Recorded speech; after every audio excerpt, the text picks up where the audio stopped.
Today I'm going to be showing you a few examples of some speed, agility, and quickness exercises that can be utilized in training for a college baseball player. Now, each of these exercises can be progressed through the OPT model. So first I'm going to show you a couple of exercises in the stabilization phase. Now this is working on control and movement, and you're mainly working in a linear fashion. There is a little bit of horizontal movement, but you're mainly focused on that linear forward motion. Then we're going to move into the stabilization phase, which is still predictable, but you introduce a little bit more of the horizontal movement, and you want to kind of increase in speed just a little bit. And then we're going to finally move to the power level of the OPT model, and this is where you're working on unpredictability, maximum speed, and you're kind of changing direction, and you're utilizing all planes of motion. So let's begin.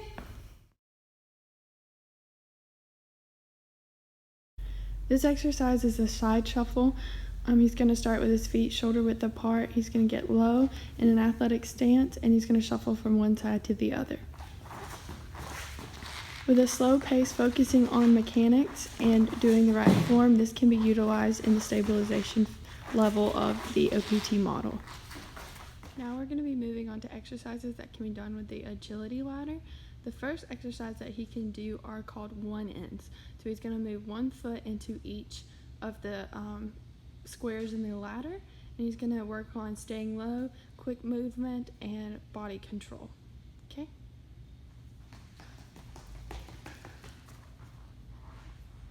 Now the next exercise that he's going to do are two ends. So this is where he's going to place each foot into each square of the ladder, and then same thing with this one, low and controlled in an athletic stance, working on form and progressing in speed.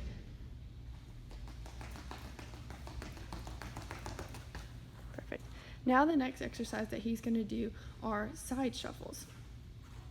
So this is where he's going to work on a little bit more of a horizontal movement as opposed to a lateral movement. So he's going to start on the side of the ladder, putting each foot into the box. Again, he's maintaining an athletic stance with his knees slightly bent. This exercise is the T drill, and it encompasses both sprinting, shuffling, changing directions, accelerating, and decelerating. And so this drill, he's going to focus on, again, staying low, being athletic, and being in an athletic stance, and being controlled when he accelerates and decelerates. So he's going to begin the drill. He's going to start by sprinting up. He's going to shuffle to one side, turn quickly, sprint to the other, sprint, and then backpedal back. And in this drill, you want to maintain nice and controlled body posture. You want to focus on decelerating appropriately, quick turn directions, and then accelerate again.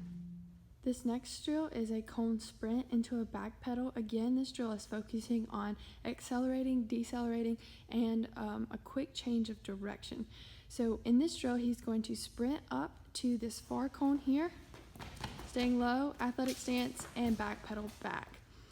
Like the drill shown before, this can be utilized in the strength phase or strength level of the OPT model. This agility ladder or the speed ladder can be utilized as well. So along with the one ends and the two ends, these next two exercises can be utilized during this strength level. So the first exercise that he's going to do on the speed ladder is the zigzag. So he's going to start on one side, making a zigzag formation as he comes forward on the, there you go. And at first, when the athlete is doing this exercise, they may want to take it slow just to make sure they're getting the rhythm down and making sure they have proper form and maintaining that athletic stance. However, they want to increase as they continue through the repetitions. The next exercise that he's going to do are the in-ins, out-out. So first he can start with 2 feet in the speed ladder, and then he's going to move forward, going out, out, in. Again, as we increase in complexity on the agility ladder or the speed ladder, you may want to go kind of slow just to make sure they get the rhythm of it on the first round. However, because this is the strength level, we want to increase in speed as we continue forward. See how he's picking up the speed here.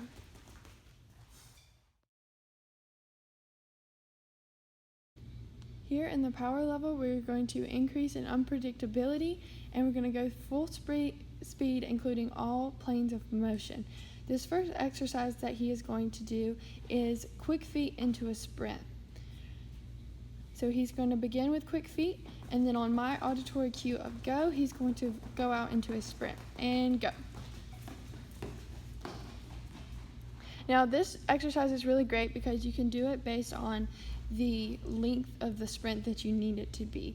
So for a sport like volleyball, we're only sprinting a few feet or just a small distance. You can just do a short sprint, whereas in baseball, if you're going a little bit longer from base to base, you can spread this out, especially if you're out there on the field.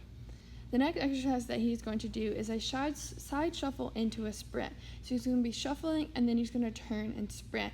This can be done based on the number of shuffles and then into a sprint, or based onto an auditory cue. This first exercise, he's going to do 3 small shuffles and then go into a sprint. Okay, and now he's going to repeat the exercise but do it again on my auditory cue.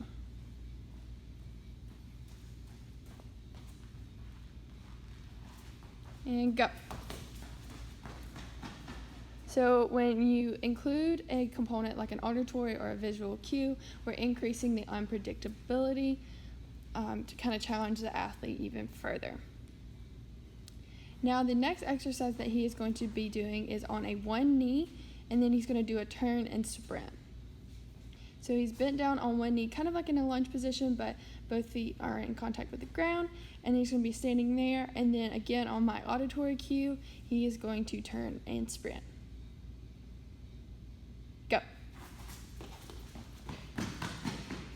This exercise is great because it works on explosiveness and quickness with that component of unpredictability. This exercise includes 3 different sprints with 3 different changes in direction.